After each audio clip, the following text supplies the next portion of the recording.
rush that you get when you're hucking around a 450-pound motorcycle that is sick.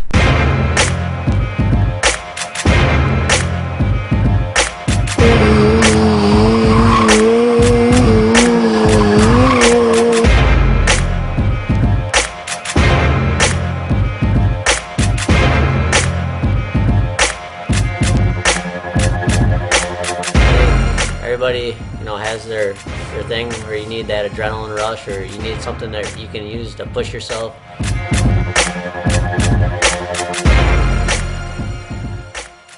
Just like a lot of other stunt riders, I started out riding just regular sport bikes on the street, and then with tickets and stuff like that, it gets a little pricey. So we just decided to take it to the parking lot, and then 2-3 years later, we're doing shows at dealerships, which we used to go to on our stock street bikes.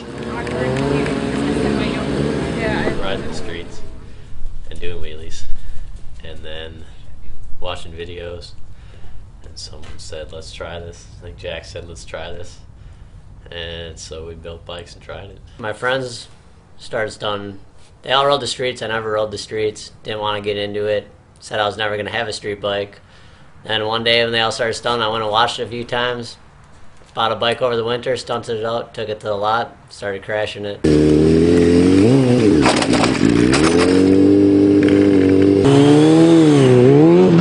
Not something I'm scared of at all. It's not like you want to get hurt though. I mean, if you're going to try a trick and you know you have a 90% chance of crashing, you're probably going to wait till you're more confident in it. It's more of a waiting till you're ready than just getting hurt.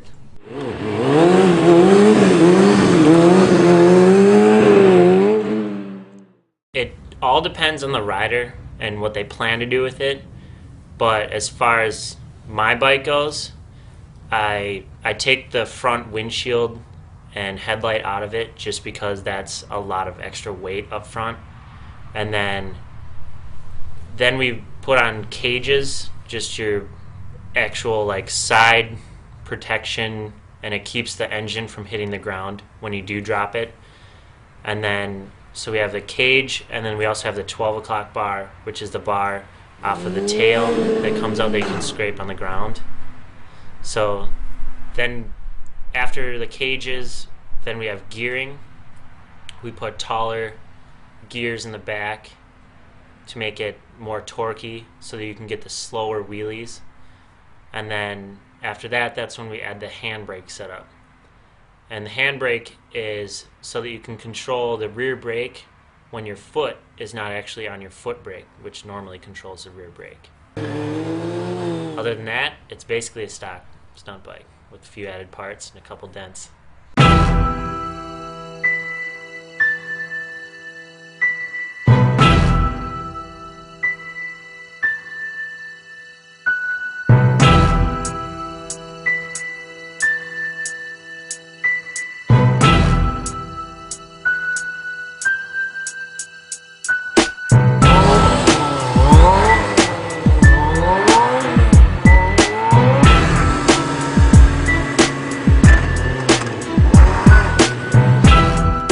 Progression definitely depends on the people that you ride with. You gotta be on top of it and you gotta push it a lot, and that equals injury or broken parts. This is the definition of stunting. So clapped out stunt. Stunting, I think, is always going to be a little bit more of an underground sport, just because people still view it as kind of hooliganish, just because there is that little bit of a legal factor when you see people riding wheelies down the street. I think it can be very legal as long as it's closed course. You keep it off the streets. Don't go on the highways. Don't take the things you learn in the parking lot and do them on the street. And to me, it'd be perfectly legal. Stunting on the street is definitely illegal, but stunting in a parking lot or a closed course is legal depending on who is viewing it.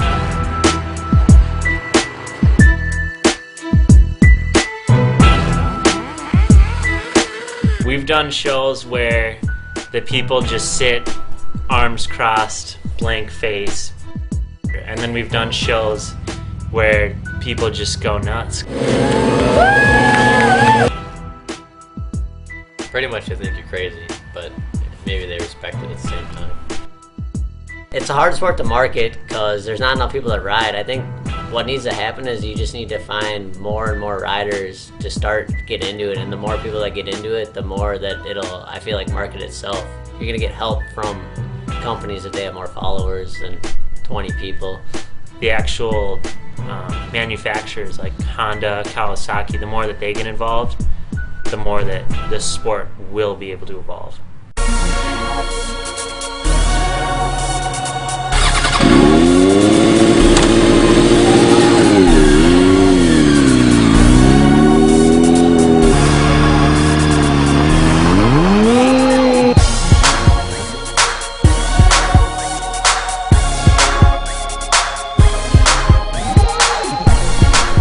I do it because I love it, and that rush that you get from it is irreplaceable.